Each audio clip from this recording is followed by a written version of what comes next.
Czuwaj, witam na następnej wyprawie. Dzisiaj jesteśmy w dość specyficznym miejscu. Powiem szczerze, że zabierałem się do tego miejsca od ładnych paru miesięcy, ale jakoś nigdy nie było okazji, nigdy nie było czasu. Tak więc zapraszam do niesławnego Hellfire Club, które jak widać prawdopodobnie jest za mną. Tak więc zapraszam do krótkiej, błyskawicznej wycieczki do tego okropnego miejsca.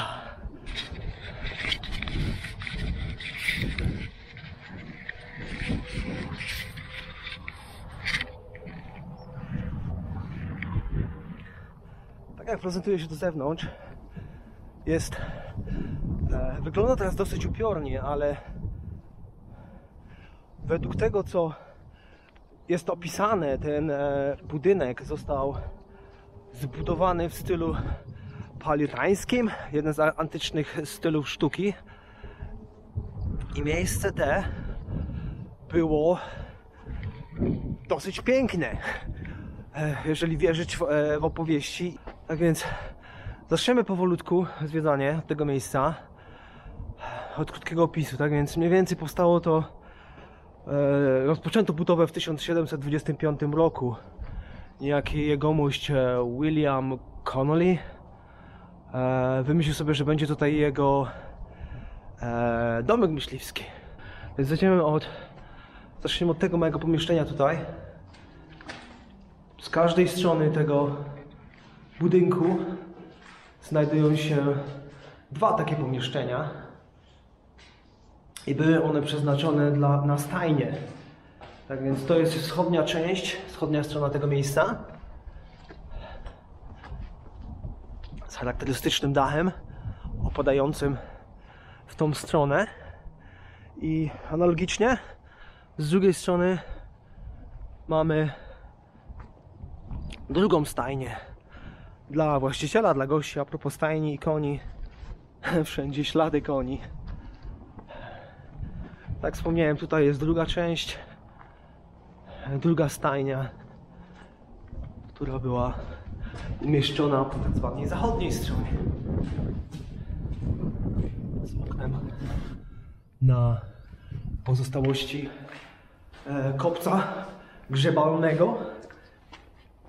Miejsce to było otoczone, zamykało się, to są pozostałości tego muru okalającego ten domek myśliwski. Tworzyło tego rodzaju łuk z bramą w środku.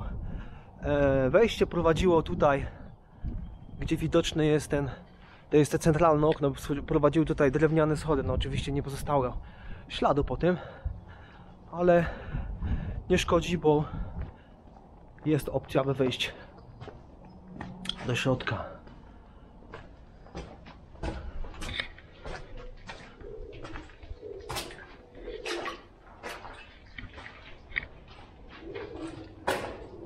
Tutaj z tej strony znajdujemy się w pomieszczeniach kuchennych. Była tutaj kuchnia i były także pomieszczenia dla służby,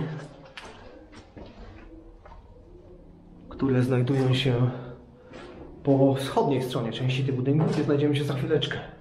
Co ciekawe, z jednym z tych kominków, to jest jedna z tych pozostałości kominków,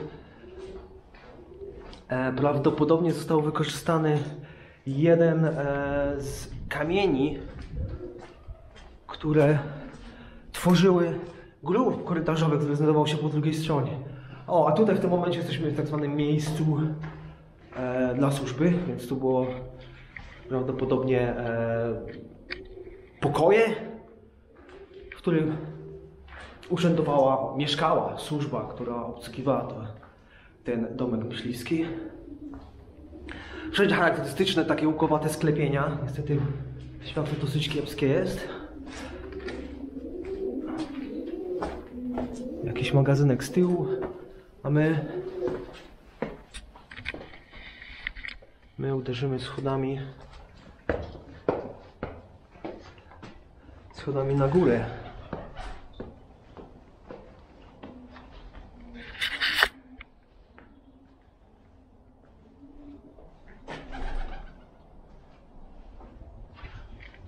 No, jesteśmy w tym zasadniczym miejscu, w zasadniczej części tego budynku, gdzie znajdowała się tak zwana główna sala, ja nazywam ją balową może, z charakterystycznymi elementami w dolnych ścianach. I tutaj właśnie, chyba to jest ten jeden z tych kominków, o których wspomniałem wcześniej, i jednym z tych elementów nadproży nad kominkiem jest zbudowany z grobu, z części grobu korytarzowego, który znajduje się po drugiej stronie. A tutaj prezentuje się nam wyjście. Komin.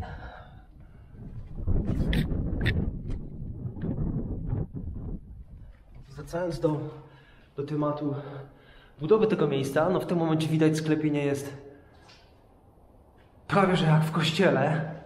Ewentualnie wygląda, jakby było zbudowane na zasadzie konstrukcyjnej, na zasadzie mostu łukowatego. Co ciekawe, zaraz po wybudowaniu tego miejsca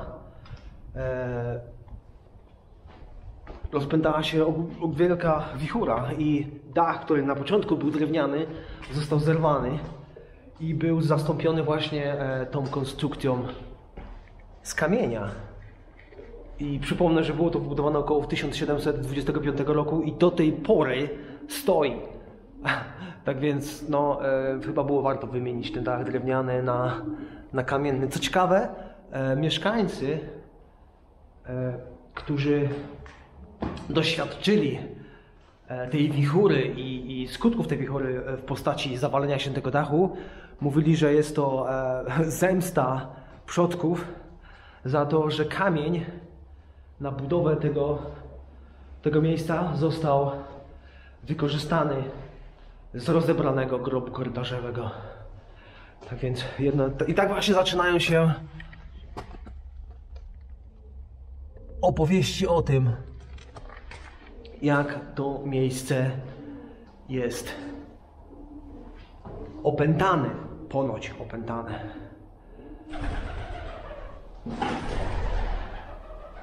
Może jest. Tak więc w około taki klimat. W około 1734 roku bodajże miejsce zostało wynajęte lub sprzedane, dokładnie nie pamiętam w tym momencie jak to się dokładnie działo. Zostało wynajęte przez stowarzyszenie zwane Hellfire Club. Hellfire Club były to ekskluzywne domy, gry, puby, kluby, hotele, nie wiem czy dokładnie tak, ale coś na tej zasadzie w Anglii i w Irlandii, prowadzone przez zamożnych ludzi, którzy uprawiali sobie różne hulanki tam. I właśnie oni, dzięki tej nazwie Hellfire Club, oni zapoczątkowali złą sławę tego miejsca, począwszy od historii typu dosyć makabrycznych, czyli podejrzewano, że ludzie, którzy urzędowali w tym miejscu, porwali córkę jednego z rolników, zamordowali ją. To się prezentuje z zewnątrz. Zamordowali ją i zjedli. Tak więc to jest jedna z takich ponurych opowieści, jeżeli chodzi o to miejsce.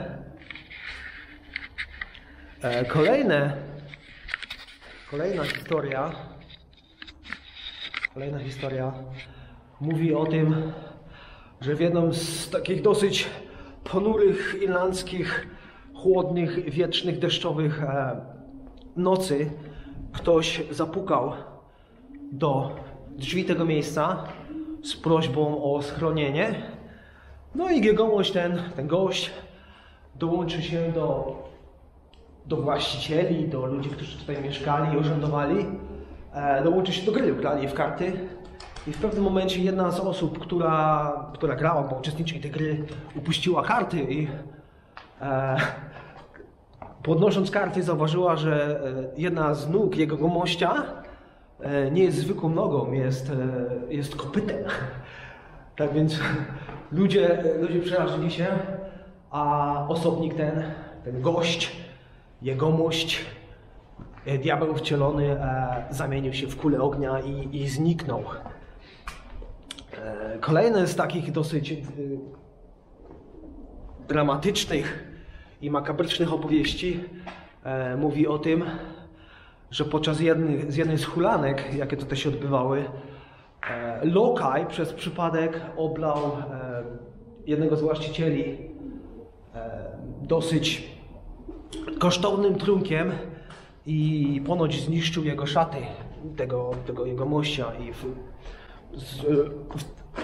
w akcie tak zwanej zemsty ten właściciel oblał tego lokaja whisky i podpalił. No i wiadomo, co było przyczyną tego. Niestety lokal zmarł. Jedna z takich historii mówiących o tym, jak zakończył żywot ten Hellfire Club, mówi o tym, właśnie związany z tym lokajem, który został podpalony. No i po tym, jak lokaj został podpalony, miejsce spłonęło, tak więc jedna właśnie z tych opowieści mówi o tym, że dzięki temu to miejsce wygląda w ten sposób, że zostało doszczętnie spalone. Kolejna opowieść mówi o tym, i te gołębie tutaj. Kolejna z takich makabrycznych opowiastek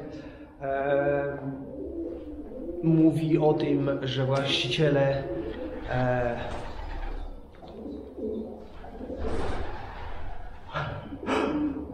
jedna z właśnie kolejnych takich makabrycznych opowieści mówiła o tym, że właściciele uprawiali tutaj jakieś czarne msze i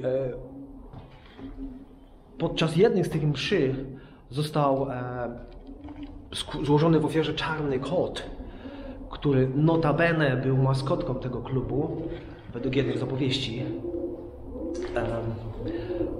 Co się stało? W tym czasie, gdy msza była odprawiana, zejdziemy sobie niżej, w tym czasie, kiedy msza była odprawiana, do drzwi zapukał ksiądz.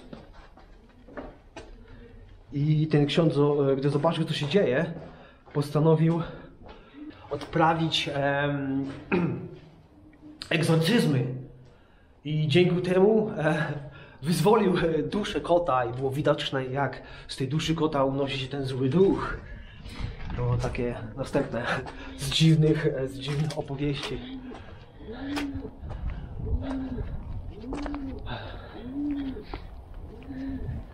Ahoj.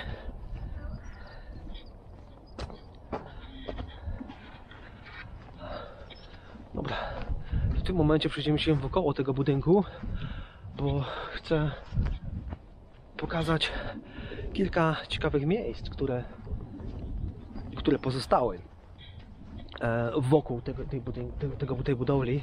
No a poza tym warto jest zobaczyć, jak ten budynek prezentuje się z zewnątrz, z każdej strony, ponieważ jak widać, sprawia dosyć makabryczne wrażenie. Tak prezentuje się to od mniej więcej wschodniej strony. Ciekawe, ten monument, ten obelisk, jakkolwiek by go nie nazwać, znajduje się w miejscu, gdzie prawdopodobnie są pozostałości jednego z dwóch tak zwanych kopców, które były częścią tego tutaj systemu grobów korytarzowych. Niestety mało to tego pozostało, a szkoda, bo według badań, które były przeprowadzone w 2016 roku, stwierdzono, że miejsce było około 30 metrów szerokości, w promień 30 metrów szerokości, i znajdowało się tutaj grób konstrukcyjnie podobny do grobu, który znajduje się w Newgrange. Tutaj widać pozostałości po tej ekskawacji. Przeprowadzono wykopy w dwóch częściach. Tutaj wzdłuż był wykopany jeden rów i tutaj drugi.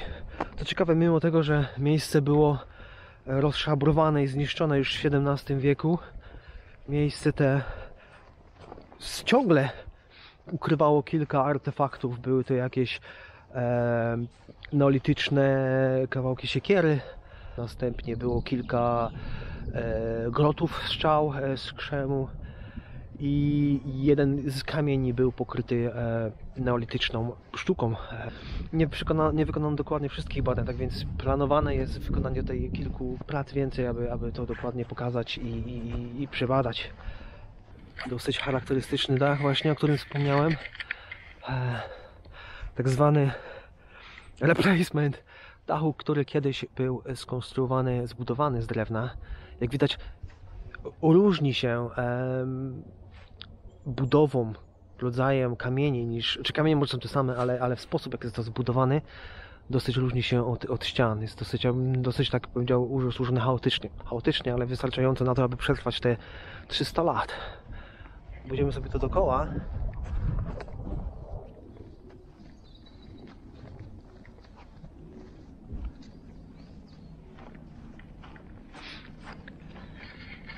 Jak wspomniałem, no miejsce zostało zbudowane przy wykorzystaniu kamieni, które zostały zabrane z miejsca, które w tym momencie jest praktycznie niewidoczne. Przypomnę, tutaj był kopiec z grobem korytarzowym. No niestety to miejsce rozebrane, aby powstało to.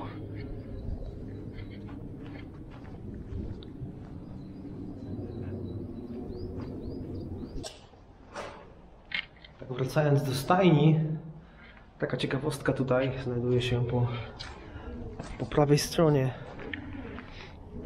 Te schodki są po to, aby jegomość, który prawdopodobnie był słusznych rozmiarów, mógł wejść swobodnie i dosyć łatwo na konia, ponieważ, nie wiem, dysponując wagą ponad 100 kg, prawdopodobnie goście byli tacy tłuści, a nie byli w stanie normalnie wejść na konia. Tak więc te schody tutaj służyły do tego, aby jegomoście z jednej stajni i z drugiej byli sobie w stanie z łatwością wejść na konia.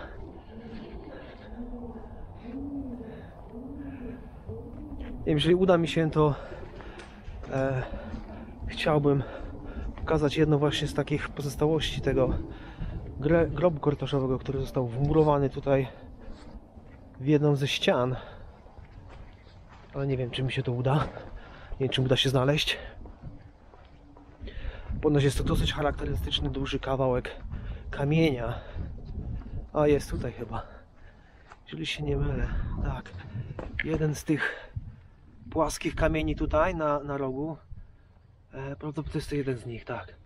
Był częścią tego grobu korytarzowego. Przejdę jeszcze wokoło, być może znajdę coś podobnego. Ale nie, wydaje mi się, że to jest właśnie ten element, który był właśnie widoczny w tamtym rogu. No to była taka krótka wycieczka. Tu jest jeszcze jakiś kawałek.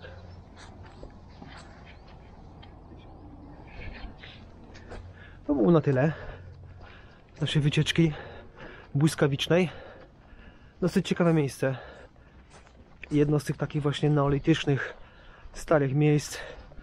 Troszkę przebadanych, troszkę dalej z tajemnicami. Jak wszystkie zresztą miejsca Wicklow Mountains pełne tajemnic i nie do końca odkryte.